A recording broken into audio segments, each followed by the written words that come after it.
Welcome back. For this week's fly, we're going to go with my October Caddis. I know you can't really see that too well, but we're going to go with an October Caddis larva.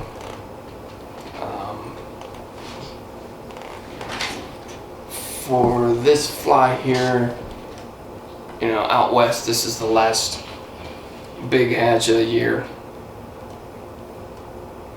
Usually starting sometime in September on most rivers, and it can go all the way into November. I still tie and carry these things, but it's fall, prime streamer season. Streamer season for me is year round. So it's really tough for me to throw these things, even if it's a really slow day on the streamers and there's some October Caddis floating around. It's very rare if you'll find me actually nymphing in the fall, but I do have them with me just as a as a last resort. But we're tying on a Daiichi 1160 size 10. These are big bugs, especially when you see the adults flying. They're a good sized fly, good meal. So the fish are pretty opportunistic when the time comes around and these things are actually flying, or the nymphs or the larvae are running through the water column and everything, grabbing food or preparing to hatch, whatever it may be. They're pretty opportunistic with these things because they are so big. But I do this in two different patterns. We're going to do the uncased larva. These larvae, or these caddis, they do build cases, shucks, whatever you want to call it. They are case building, and they use whatever substrate they can find with the silk that they're able to generate. So whether it be pebbles, pine needles, silt, whatever it may be, they use what they can to build their cases. And then there's a ton of different theories, ideas on whether these things will hatch or emerge from their case, or if they leave the case to emerge. I've seen them crawling around in the river. I've also seen them floating as an entire shuck in the surface, or with their case, and then they emerge from the case. So I'm kind of thinking I don't think that there is one way that it happens every single time. I think it's a case-by-case basis. So I tie and carry both of these, and we'll get to the shucked version of this one a little bit later on, but we're going to go with the uncased version of this. And like I said, we got a Daiichi 1160 and just a 1/8 black bead. No tungsten, just the regular brass bead. And we're just going to go ahead and build up a little thread base. Nice little taper all the way through here. We're tying in this pumpkin Uni-Stretch 1X. This is going to be our rib.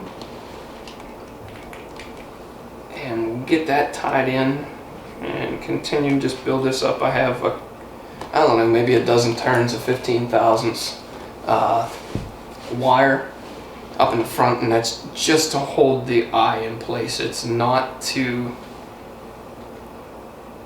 add weight to the fly. Inherently it's going to, but its design is not to add weight to it. And then I take just a regular turkey feather. Go ahead and zoom out just slightly on this here. I'll take a regular turkey feather, and then I use this fly dressing. I got this from Feathercraft, I think, years back.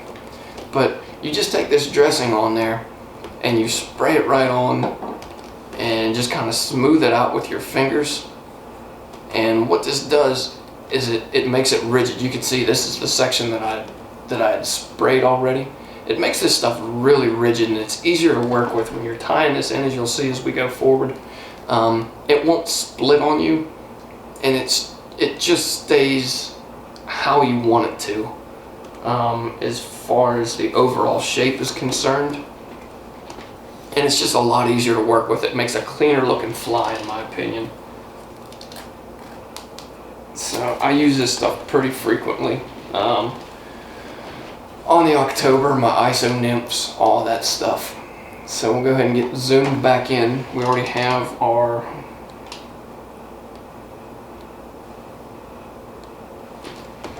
Uni-Stretch pumpkin tied in. And I'm just going to take this thread all the way up here and make sure that I'm going right down the center with this turkey. And just build a little bit of bulk. Bring this down. More so for bulk, this is just to make sure that this is staying in the center. Like, you can tie it in all the way back here and skip that step, but it seems like it always wants to kick to one side or the other for me. So I found that if I tie this in up at the front, I'm able to manipulate the feather on the way back a little further and get a nice clean center section all the way back.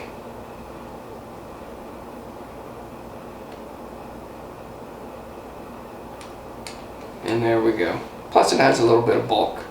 Kind of aids your taper a little bit.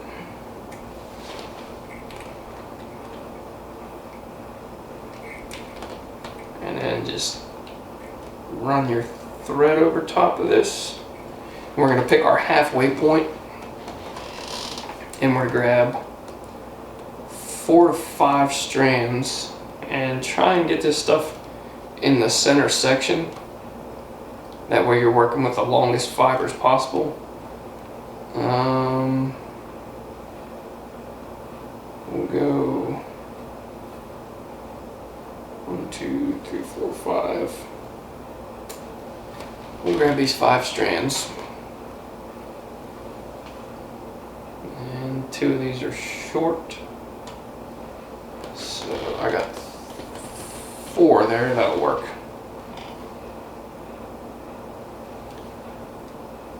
So we're going to grab these from the tips. I'm going to make sure the camera can see this here. I started working on. Just grab them from the tips and peel these fibers back. This is just a regular orange ostrich plume. And just go ahead and peel these back, and you can see it'll make them fuzzier, and this material will stick out a lot more. Here's what we started with. Here's what we have. So having that extra fuzz will give you a little bit more of a profile, a little bit more of what you're after as far as the body's concerned.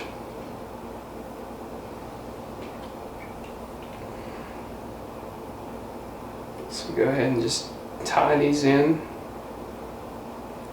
and just work your way to the back.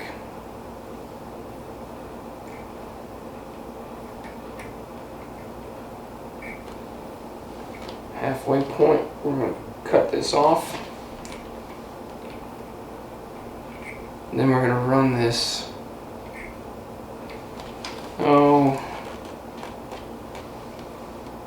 we'll say 3/4 of the way up. I'll just take your ostrich and one wrap right in front of the next. Be really careful with this stuff. This is a really, really brittle material. So just work your way up nice and slow. One wrap in front of the next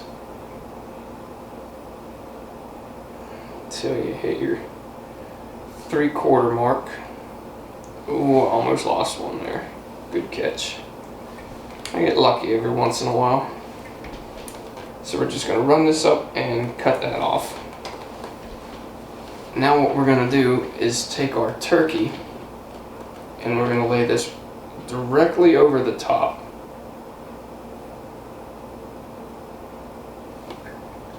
So we're going right over top of this.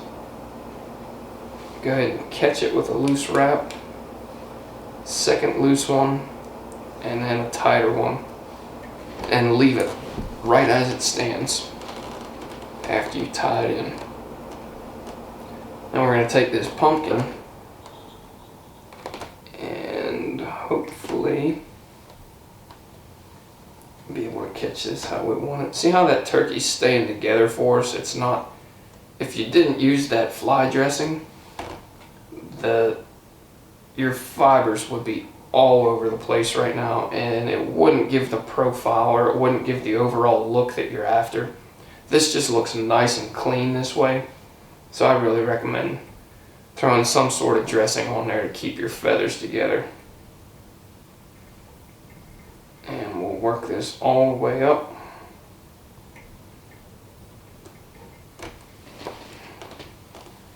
And go ahead and tie it off.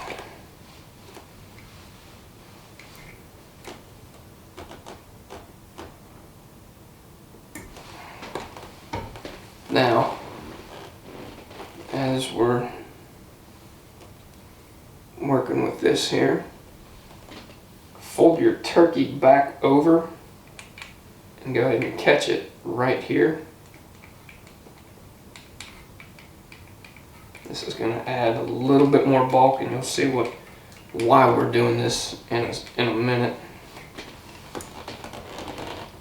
So go ahead and leave that feather sitting how it is.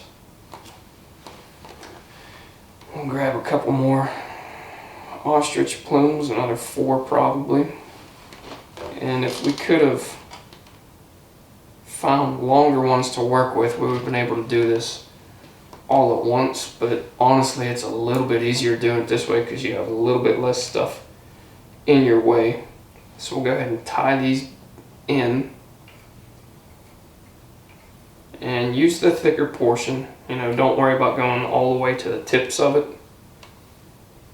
and just go ahead and give these a couple of wraps right in the front here. It doesn't have to be perfect, it doesn't have to be super clean.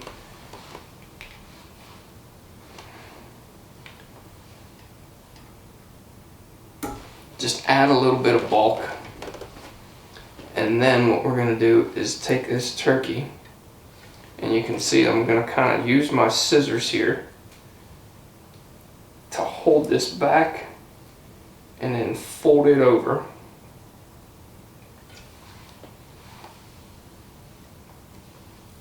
Good, we're starting to get a nice split on that wing case, which is what I was wanting.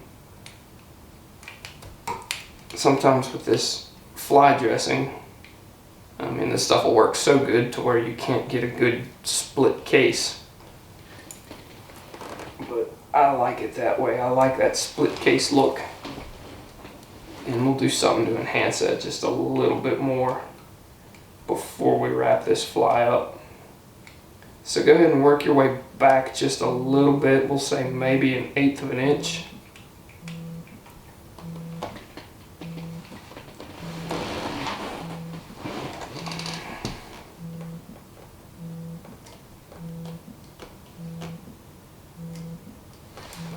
Phone's ringing again.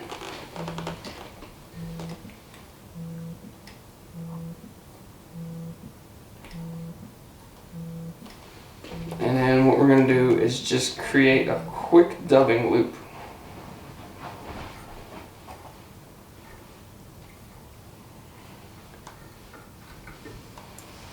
And find our tool here.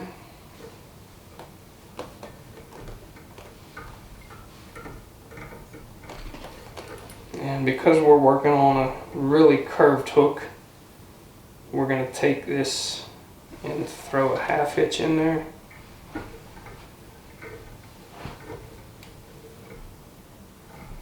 There's a chance that that stuff will slide right off on us if we don't 1/2 hitch, so we're going to go ahead and do that.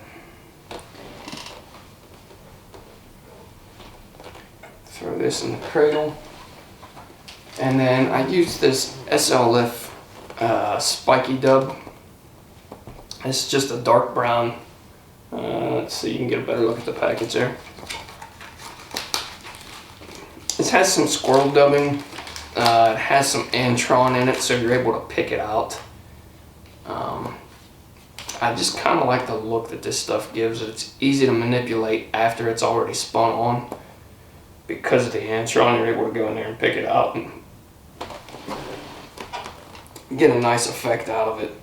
But if you want to just use the, strictly a natural or a synthetic material, doesn't matter. Just as long as you're in the brown to black realm, it's going to be close enough.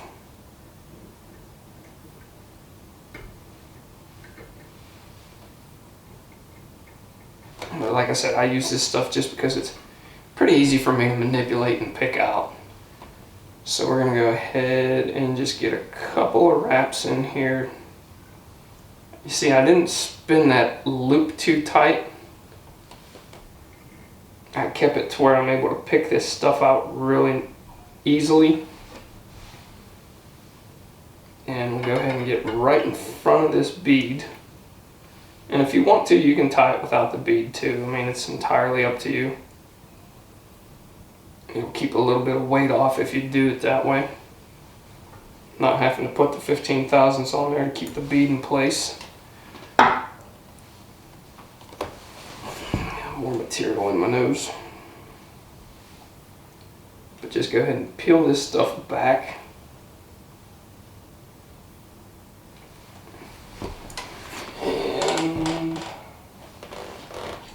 Find my whip finisher here because I know I'll fumble with this trying to whip finish by hand.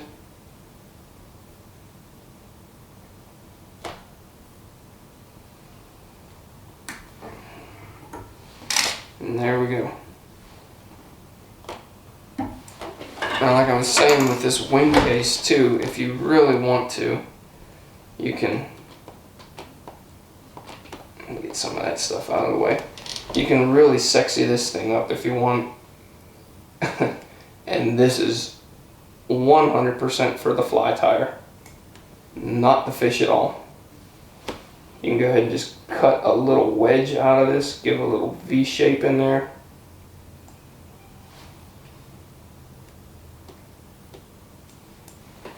And there you have it. I don't know if the camera's going to pick that up too well, but it has like two wings. It's like a split wing case coming back there, and it adds a little bit of sexiness to the fly. Not necessary at all, but we'll go ahead and just take this trusty dubbing manipulator that I've had for years, a beat up toothbrush, and just kind of pick this antron out a little bit. Have it coming back the fly slightly. And it looks better on my side than it does on the camera side, of course. Where we got this, we'll just peel some of this antron out with our bodkin. Give that a quick trim. And then when this thing gets wet, it's gonna have like the black antron is just going to merge in with that orange, and it's going to give it a really good lifelike effect. But there you can see there's the October Caddis. This is the pattern that I run a lot. Well, this is the pattern that I tie. I already said that I don't really nymph too much in the fall because it's streamer season, but I don't nymph too much period anymore. But this is a very good pattern for those of you guys that do like to nymph. That, you're nymphing this time of year. This is a very good, reliable October Caddis pattern. But any questions, comments, leave them with me as always, and I'll get back to you as quick as I can. But thanks again for watching, and I'll catch you next week.